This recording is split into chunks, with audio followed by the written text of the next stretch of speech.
പുറപ്പാടിൻ്റെ പുസ്തകം 13-14 അധ്യായങ്ങൾ. ആദ്യജാതർ ദൈവത്തിന്. കർത്താവ് മോശയോട് കൽപ്പിച്ചു, ഇസ്രായേലിലെ ആദ്യജാതരെല്ലാം എനിക്കായി സമർപ്പിക്കുക. മനുഷ്യരുടെയും മൃഗങ്ങളുടെയും കടിഞ്ഞൂലുകൾ എനിക്കുള്ളതാണ്. മോശ ജനത്തോട് പറഞ്ഞു, അടിമത്തത്തിൻ്റെ നാടായ ഈജിപ്തിൽ നിന്ന് പുറത്തു വന്ന ഈ ദിവസം നിങ്ങളെ അനുസ്മരിക്കണം. കർത്താവാണ് തൻ്റെ ശക്തമായ കരത്താൽ നിങ്ങളെ അവിടെ നിന്ന് മോചിപ്പിച്ചത്. ഈ ദിവസം ആരും പുളിപ്പുള്ള അപ്പം ഭക്ഷിക്കരുത്. ആബീബ് ഈ ദിവസമാണ് നിങ്ങൾ പുറപ്പെട്ടത്. കാനാന്യർ, ഹിത്യർ, അമോര്യർ, ഹെവ്യർ, ജബീസർ എന്നിവരുടെ നാട്ടിലേക്ക് നിങ്ങൾക്ക് നൽകാമെന്ന് കർത്താവ് നിങ്ങളുടെ പിതാക്കന്മാരോട് വാഗ്ദാനം ചെയ്ത തേനും പാലും ഒഴുകുന്ന ദേശത്തേക്ക് അവിടെ നിന്ന് നിങ്ങളെ പ്രവേശിപ്പിച്ചു കഴിയുമ്പോൾ ഈ മാസത്തിൽ ഈ കർമ്മം നിങ്ങൾ അനുഷ്ഠിക്കണം. നിങ്ങൾ 7 ദിവസത്തേക്ക് പുളിപ്പില്ലാത്ത അപ്പം ഭക്ഷിക്കണം. 7-ാം ദിവസം കർത്താവിൻ്റെ തിരുനാളായി ആചരിക്കണം. 7 ദിവസത്തേക്ക് പുളിപ്പില്ലാത്ത അപ്പമേ ഭക്ഷിക്കാവൂ. പുളിപ്പുള്ള അപ്പം നിങ്ങളുടെ പക്കൽ കാണരുത്. പുളിമോ നിങ്ങളുടെ നാട്ടിലെങ്ങും ഉണ്ടായിരിക്കരുത്. ആ ദിവസം നിന്റെ മകനോട് പറയണം, ഈജിപ്തിൽ നിന്ന് ഞാൻ പുറത്തു വന്നപ്പോൾ കർത്താവ് എനിക്ക് വേണ്ടി പ്രവർത്തിച്ചതിൻ്റെ ഓർമ്മയ്ക്കായിട്ടാണിത്. ഇത് നിന്റെ ഭുജത്തിൽ ഒരടയാളവും നെറ്റിയിൽ ഒരു സ്മാരകം എന്ന പോലെ ആയിരിക്കണം. അങ്ങനെ കർത്താവിൻ്റെ നിയമം എപ്പോഴും നിന്റെ തരത്തിലുണ്ടായിരിക്കട്ടെ. എന്തെന്നാൽ ശക്തമായ കർത്താലാണ് കർത്താവ് നിങ്ങളെ ഈജിപ്തിൽ നിന്ന് മോചിപ്പിച്ചത്. വർഷം തോറും നിശ്ചിത സമയത്ത് ഇത് ആചരിക്കണം. നിങ്ങളോട് നിങ്ങളുടെ പിതാക്കന്മാരോടും വാഗ്ദാനം ചെയ്തതുപോലെ കർത്താവ് നിങ്ങളെ കാനാൻ ദേശത്ത് പ്രവേശിപ്പിക്കുകയും അവിടെ നിങ്ങൾക്ക് നൽകുകയും ചെയ്യുമ്പോൾ നിങ്ങളുടെ എല്ലാ ആദ്യജാതരെയും കർത്താവിന് സമർപ്പിക്കണം.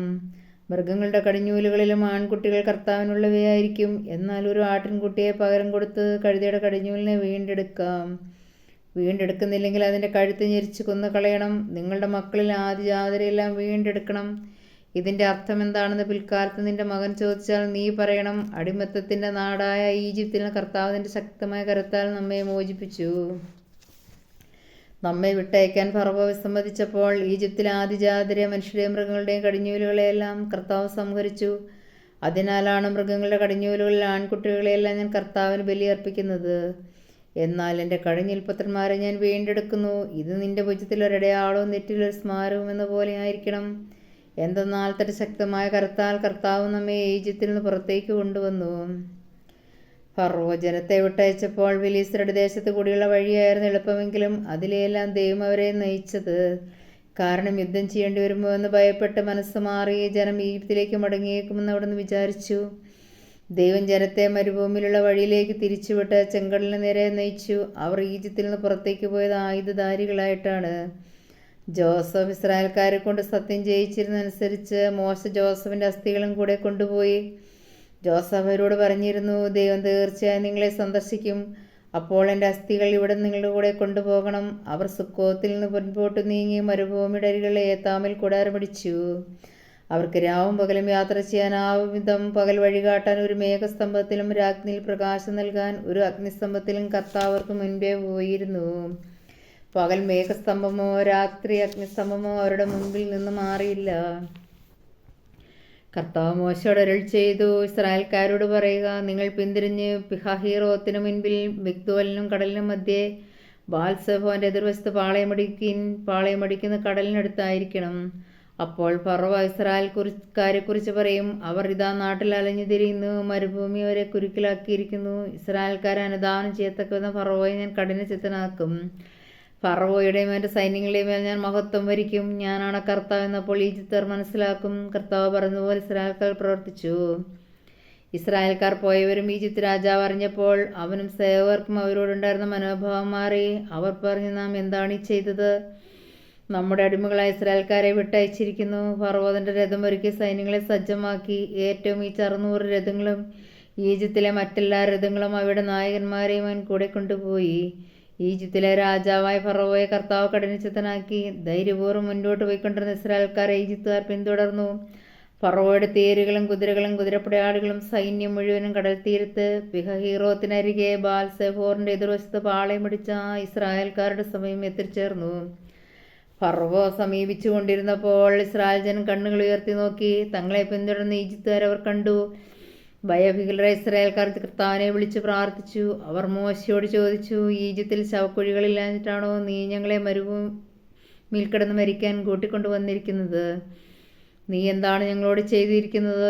ഈജിപ്തിൽ നിന്ന് എന്തിനാണ് ഞങ്ങളെ പുറത്തു കൊണ്ടുവന്നത്? ഞങ്ങളെ തനിയെ വിട്ടേക്കൂ. ഞങ്ങൾ ഈജിപ്തുകാർക്ക് വേല ചെയ്ത് കഴിഞ്ഞുകൊള്ളാമെന്ന് ഈജിപ്തിൽ വെച്ച് ഞങ്ങൾ നിന്നോട് പറഞ്ഞതല്ലേ? ഈജിപ്തുകാർ കടിമ വേല ചെയ്യുകയായിരുന്നു, മരുഭൂമിയിൽ കിടന്ന് മരിക്കുന്നതിനേക്കാൾ മെച്ചം. മോശ ജനത്തോട് പറഞ്ഞ്, നിങ്ങൾ ഭയപ്പെടാതെ ഉറച്ചു നിൽക്കുവിൻ. നിങ്ങൾക്ക് വേണ്ടി ഇന്ന് കർത്താവ് ചെയ്യാൻ പോകുന്ന രക്ഷാകൃത്യം നിങ്ങൾ കാണും. ഇന്ന് കണ്ട ഈജിപ്തുകാരെ ഇനിമേൽ നിങ്ങൾ കാണുകയില്ല. കർത്താവ് നിങ്ങൾക്ക് വേണ്ടി യുദ്ധം ചെയ്തുകൊള്ളും. നിങ്ങൾ ശാന്തരായിരുന്നാൽ മതി. കർത്താവ് മോശയോട് പറഞ്ഞു, നീ എന്തിനെന്നെ വിളിച്ചു കരയുന്നു? മുൻപോട്ട് പോകാൻ ഇസ്രായേൽക്കാരോട് പറയുക. നിന്റെ വടി കയ്യിലെടുത്ത് കടലിന് മീതെ നീട്ടി അതിനെ വിഭജിക്കുക. ഇസ്രായേൽക്കാർ കടലിന് നടുവെ വരണ്ട നിലത്തിലൂടെ കടന്നു പോകട്ടെ. ഞാൻ ഈജിപ്തുകാരെ കഠിനചിത്തരാക്കും. അവർ നിങ്ങളെ പിന്തുടരും. ഞാൻ ഫറവോയുടെയും അവൻ്റെ സൈന്യങ്ങളുടെയും തേരുകളുടെയും കുതിരപ്പടയാളുകളുടെയും മേൽ മഹത്വം നേടും. ഫറവോയുടെയും അവൻ്റെ രഥങ്ങളുടെയും അശ്വസേനയുടെയും മേൽ ഞാൻ മഹത്വം വരിക്കുമ്പോൾ ഞാനാണ് കർത്താവെന്ന് ഈജിപ്തുകാർ മനസ്സിലാക്കും. ഇസ്രായേൽ ജനത്തിൻ്റെ മുൻപേ പോയിക്കൊണ്ടിരുന്ന ദൈവദൂതൻ അവിടെ നിന്ന് മാറി അവരുടെ പിൻപേ പോകാൻ തുടങ്ങി. മേഘസ്തംഭം മുൻപിൽ വന്നു നിന്ന് മാറി പിൻപിലും വന്നു നിന്നു. അത് ഈജിപ്തുകാരുടെയും ഇസ്രായേൽക്കാരുടെയും പാളയങ്ങൾക്കിടയിൽ വന്നു നിന്നു. മേഘം ഇരുട്ട് നിറഞ്ഞതായിരുന്നു. അതിനാൽ ഒരു കൂട്ടർക്ക് മറ്റവരെ സമീപിക്കാനാവാതെ രാത്രി കഴിഞ്ഞു. മോശ കടലിന് മീതെ കൈ നീട്ടി. കർത്താവ് രാത്രി മുഴുവൻ ശക്തമായൊരു കിഴക്കൻ കാറ്റ് കടലിനെ പിറകോട്ട് മാറ്റി. കടൽ വരണ്ട ഭൂമിയാക്കി. വെള്ളം വിഭജിക്കപ്പെട്ടു. ഇസ്രായേൽക്കാർ കടലിന് നടുവെ ഉണങ്ങിയ മണ്ണിലൂടെ നടന്നു. അവരുടെ വലത്തും ഇടത്തും വെള്ളം മതിൽ പോലെ നിന്നു. ഈജിപ്തുകാർ ഫറവോയുടെ കുതിരകളും കുതിരപ്പടയാളും തേരുകളും എല്ലാം അവരെ പിന്തുടർന്ന് കടലിന് നടുവിലേക്ക് നീങ്ങി. രാത്രിയുടെ അന്ത്യാമത്തിൽ കർത്താവ് അഗ്നിയുടെയും മേഘത്തിൻ്റെയും സ്തംഭത്തിൽ ഈജിപ്തുകാരുടെ സൈന്യത്തെ നോക്കി അവരെ പരിഭ്രാന്തരാക്കി. അവിടുന്ന് രഥചക്രങ്ങൾ തടസ്സപ്പെടുത്തി. തന്മൂലം ഗതി ദുഷ്കരമായി. അപ്പോൾ ഈജിപ്തുകാർ പറഞ്ഞു, ഇസ്രായേൽക്കാർ നമുക്ക് ഓടി രക്ഷപ്പെടാം.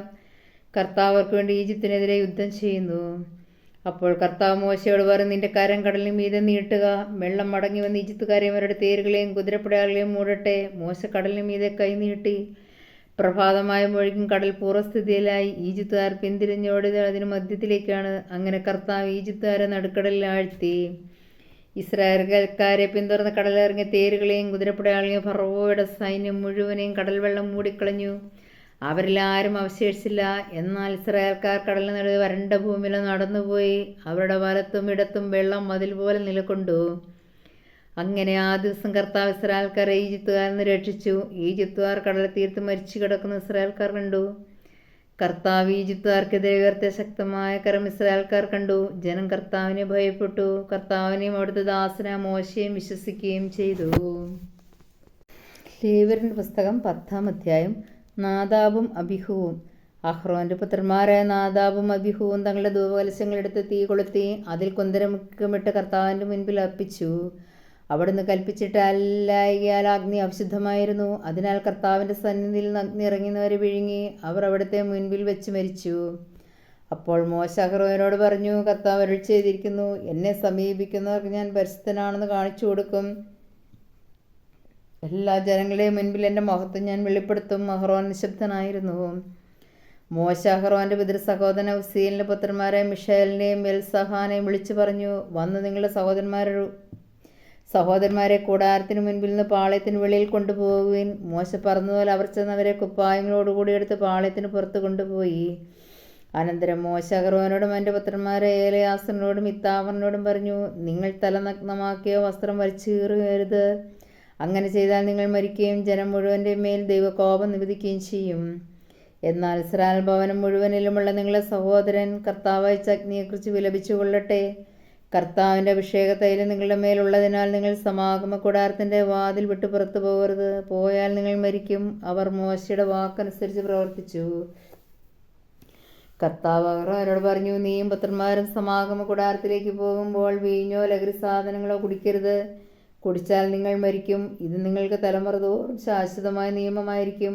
വിശുദ്ധവും അവിശുദ്ധവും ശുദ്ധവും അശുദ്ധവും നിങ്ങൾ വേർതിരിച്ചറിയണം. കർത്താവ് മോശ വഴി കൽപ്പിച്ചിട്ടുള്ളവയെല്ലാം അനുഷ്ഠിക്കാൻ നിങ്ങൾ ഇസ്രായേൽ ജനത്തെ പഠിപ്പിക്കുകയും വേണം.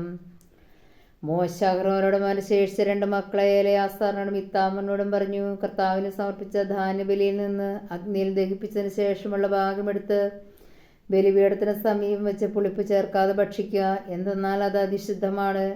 നിങ്ങളത് വിശുദ്ധ സ്ഥലത്ത് വെച്ച് ഭക്ഷിക്കണം. കാരണം അത് കർത്താവിൻ്റെ ദഹന ബലികളിൽ നിന്ന് നിനക്കും നിന്റെ പുത്രന്മാർക്കുമുള്ള അവകാശമാണ്. ഇങ്ങനെയാണ് എന്നോട് കൽപ്പിച്ചിരിക്കുന്നത്. എന്നാൽ നിരാജനം ചെയ്ത നെഞ്ചും കാഴ്ചവെച്ച കുറവും ശുദ്ധിയുള്ള ഏതെങ്കിലും സ്ഥലത്ത് വെച്ച് നീയും നിന്റെ പുത്രന്മാരും പുത്രികളും ഭക്ഷിച്ചുകൊള്ളുവിൻ. ഇസ്രായേൽ ജനത്തിന്റെ സമാധാന ബലികളിൽ നിന്ന് നിനക്കും നിന്റെ സന്തതികൾക്കുമുള്ള അവകാശമാണിത്. അർപ്പിക്കാനുള്ള കുറകും നിരാജനം ചെയ്യാനുള്ള നെഞ്ചും ദഹനബലിക്കുള്ള മേധസ്സോടും കൂടി അവർ കർത്താവിൻ്റെ മുൻപിൽ നിരാജനം ചെയ്യാൻ കൊണ്ടുവരണം. കർത്താവ് കൽപ്പിച്ചിട്ടുള്ളതുപോലെ നിനക്കും നിന്റെ മക്കൾക്കും നിത്യമായി നൽകിയിരിക്കുന്ന അവകാശമാണിത്. അനന്തരം മോശ പാപപരിഹാര ബലിക്കുള്ള കോലാടിനെ അന്വേഷിച്ചപ്പോൾ അത് ദഹിപ്പിക്കപ്പെട്ടിരിക്കുന്നതായി കണ്ടു. അവൻ അഹ്റോന്റെ ശേഷിച്ച പുത്രന്മാരായ എലെയാസറിനോടും ഇത്താമറിനോടും കോപത്തോടെ പറഞ്ഞു, നിങ്ങൾ എന്തുകൊണ്ട് പാപപരിഹാര ബലി വിശുദ്ധ സ്ഥലത്ത് വെച്ച് ഭക്ഷിച്ചില്ല? അത് അതിവിശുദ്ധവും സമൂഹത്തിന്റെ കുറ്റം വഹിക്കാനും കർത്താവിന്റെ മുൻപിൽ അവർക്ക് വേണ്ടി പരിഹാരം അനുഷ്ഠിക്കാനുമായി നിങ്ങൾക്ക് തന്നിരുന്നതുമാണല്ലോ. അതിൻ്റെ രക്തം നിങ്ങൾ കൂടാരത്തിനകത്ത് കൊണ്ടുവന്നില്ല. ഞാൻ നിങ്ങളോട് കൽപ്പിച്ചിരുന്നതുപോലെ നിങ്ങൾ അത് വിശുദ്ധ സ്ഥലത്ത് വെച്ച് തന്നെ ഭക്ഷിക്കേണ്ടതായിരുന്നു. അപ്പോൾ അഹ്റോൻ മോശയോട് പറഞ്ഞു, ഇതാ ഇന്ന് അവർ തങ്ങളുടെ ദഹനബലിയും പാപപരിഹാര ബലിയും കർത്താവിൻ്റെ സന്നിധിയിൽ അർപ്പിച്ചിരിക്കുന്നു. എന്നിട്ടും ഇവയൊക്കെ എനിക്ക് സംഭവിച്ചു. ഞാൻ ഇന്ന് പാപപരിഹാര ബലി ഭക്ഷിച്ചിരുന്നെങ്കിൽ കർത്താവിൻ്റെ ദൃഷ്ടിയിൽ അത് സ്വീകാര്യമാകുമായിരുന്നു. അത് കേട്ടപ്പോൾ മോശയ്ക്ക് തൃപ്തിയായി. സങ്കീർത്തനങ്ങൾ 53-ാം അധ്യായം. ദൈവനിഷേധകന്റെ മൂഢ്യം. ദൈവമില്ല എന്ന് ഭോഷൻ തൻ്റെ ഹൃദയത്തിൽ പറയുന്നു. മ്ലേച്ഛതയിൽ മുഴുകി അവർ ദുഷിച്ചിരിക്കുന്നു. നന്മ ചെയ്യുന്നവരാരുമില്ല. ദൈവം സ്വർഗത്തിൽ നിന്ന് മനുഷ്യമക്കളെ നോക്കുന്നു. ദൈവത്തെ തേടുന്ന ജ്ഞാനികളുണ്ടോ എന്നവിടുന്ന് ആരായുന്നു. എല്ലാവരും വഴിതെറ്റിയൊന്നു പോലെ ദുഷിച്ചുപോയി. നന്മ ചെയ്യുന്നവനില്ല, ഒരുവൻ പോലുമില്ല. ഈ അധർമ്മികൾക്ക് ബോധമില്ലേ? ഇവർ എൻ്റെ ജനതയെ അപ്പം പോലെ തിന്നെടുക്കുന്നു. ഇവർ ദൈവത്തെ വിളിച്ചപേക്ഷിക്കുന്നില്ല. അതാ അവർ പരിഭ്രാന്തരായി കഴിയുന്നു. ഇന്നോളം കണ്ടിട്ടില്ലാത്ത പരിഭ്രാന്തി. ദൈവം അധർമ്മികളുടെ അസ്ഥികൾ ചിതറിക്കും. അവർ ലജ്ജിതനാകും. ദൈവം അവരെ കൈവടിഞ്ഞിരിക്കുന്നു. ഇസ്രായേലിൻ്റെ വിമോചനം സിയോനിൽ നിന്ന് വന്നിരുന്നുവെങ്കിൽ, ദൈവം തൻ്റെ ജനത്തിൻ്റെ സുസ്ഥിതി പുനഃസ്ഥാപിക്കുമ്പോൾ യാക്കോബ് ആനന്ദിക്കും, ഇസ്രായേൽ സന്തോഷിക്കും.